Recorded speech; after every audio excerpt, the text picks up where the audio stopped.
La Fondation Saint-Jean fête ses 30 ans. Elle a été créée en 1991 pour cause de Covid. On fête ses 30 ans un an plus tard, avec pour objectif l'aide à la réinsertion de mineurs d'âge hospitalisés dans l'unité de psychiatrie. Et on va s'intéresser au présent et au futur de cette fondation avec André Koja. Vous êtes président de la Fondation Saint-Jean. Bonjour. Bonjour à toute l'équipe. Alors, il y a un grand événement. Ça va se passer après-demain, le 18 mai, ce sera à 20h, un concert de gala à Beaux-Arts. On va en parler dans un instant, mais avant, on voudrait s'intéresser à cette fondation. Si je vous demandais d'expliquer, à nos auditeurs et téléspectateurs qui ne connaissent pas la Fondation Saint-Jean et son champ d'action, vous le décririez comment ? Écoutez, je peux décrire ça en quelques chiffres finalement. Le premier chiffre, c'est 900 enfants accueillis depuis 15 ans en pédopsychiatrie à la clinique Saint-Jean. C'est environ 70 à 75 enfants par an. C'est 2,5 millions d'euros consacrés à l'unité de pédopsychiatrie.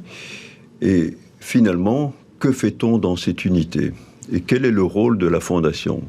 Mais voilà, parce que pour que les gens comprennent bien, il y a la clinique Saint-Jean qui accueille ces enfants dans son unité de pédopsychiatrie, et il y a la Fondation à côté qui apporte un soutien financier, mais cet argent sert à des choses concrètes pour encadrer, pour améliorer le quotidien de ces enfants. Vous faites quoi exactement ? Ce sont des activités ?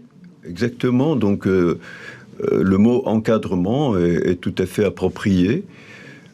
D'un côté, vous avez la clinique avec tout l'aspect médical, et puis vous avez la Fondation qui s'occupe plutôt de savoir ou de donner un meilleur cadre de vie aux enfants qui vont demeurer en clinique durant plus ou moins 3 mois. Alors, c'est le temps en général que les enfants restent dans une unité psychiatrique ? Oui, ce qui n'est pas long. Hein. Alors, ces enfants sont âgés de 3 à 12 ans. La plupart du temps, vous savez, ce sont des enfants qui ont subi un fort traumatisme.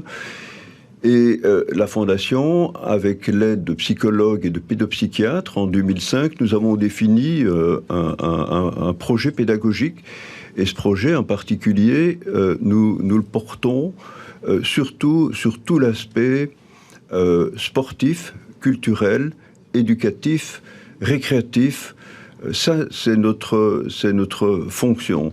Alors, mais ces activités, elles consistent à amener des moments de joie et de bonheur à ces enfants, mais c'est aussi thérapeutique. Alors, exactement. Il y a deux moments de joie, certainement, moments vraiment de tranquillité. Les enfants se sentent tout à fait en sécurité, mais aussi, c'est un moment où les enfants, au bout de quelques semaines, commencent à parler, parce qu'un enfant, dans la détresse, parle difficilement.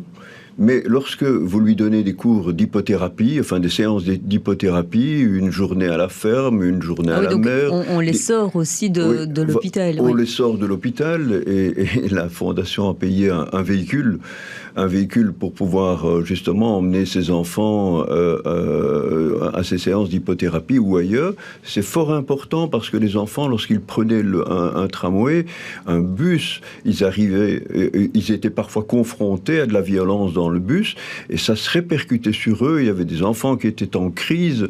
Ici, ils partent en toute tranquillité, donc ils sortent d'un endroit où ils sont tranquilles, où ils ont beaucoup d'activités, la poterie, l'éveil à la musique, les cours de peinture, les cours de cuisine, l'école aussi, parce qu'ils ne sont pas déscolarisés.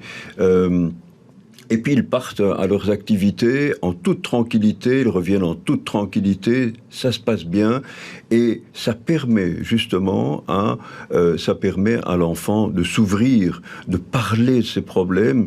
C'est fort important pour le pédopsychiatre et pour la psychologue qui est en charge de cette unité. Alors tout ça, cela a un coût. J'imagine que du côté de la clinique Saint-Jean, on tente de faire son maximum, mais toutes ces activités, elles sont subsidiées par la Fondation Saint-Jean. Vous avez encore besoin de dons, j'imagine. Est-ce que vous savez si les années prochaines, vous allez pouvoir tenir le même rythme, la même cadence ? Alors, c'est encore une très bonne question. Tenir la même cadence, c'est difficile parce que cette année, nous avons décidé de faire plus encore pour l'unité de pédopsychiatrie que nous appelons, nous, Domino. C'est moins dur que de pédopsychiatrie Domino. Elle vient de déménager, elle n'est plus boulevard Botanique, boulevard du Jardin Botanique dans la clinique Saint-Jean, elle est dans l'ancienne clinique Saint-Étienne, chaussée de Hact. Oui, quelques centaines de mètres plus loin. Avec un très grand espace et surtout, pour la première fois, un espace de jeu extérieur. Cet espace de jeu extérieur coûte beaucoup d'argent. La Fondation a décidé de prendre en charge une partie de cet espace en plus de toutes les activités récréatives et autres, même une partie du salaire de la psychologue, même une partie du salaire de d'une coordinatrice. Et pourquoi cela ? Parce que ces deux fonctions ne sont pas prises en charge par la clinique. Alors, ce sont les médecins de l'unité qui paient la moitié d'un salaire, et nous payons également l'autre moitié, et ça depuis des années. Comment va-t-on faire pour les années futures ? Alors, je peux déjà vous dire que pour les 2 premières années, donc 23, 24, il n'y a aucun souci. Par après, c'est le grand point d'interrogation. Il va falloir lever des fonds. Et là, on fait appel aux donateurs et leur dire, à côté de chez vous, dans toutes les classes sociales qu'il peut y avoir, il y a des problèmes, croyez-moi.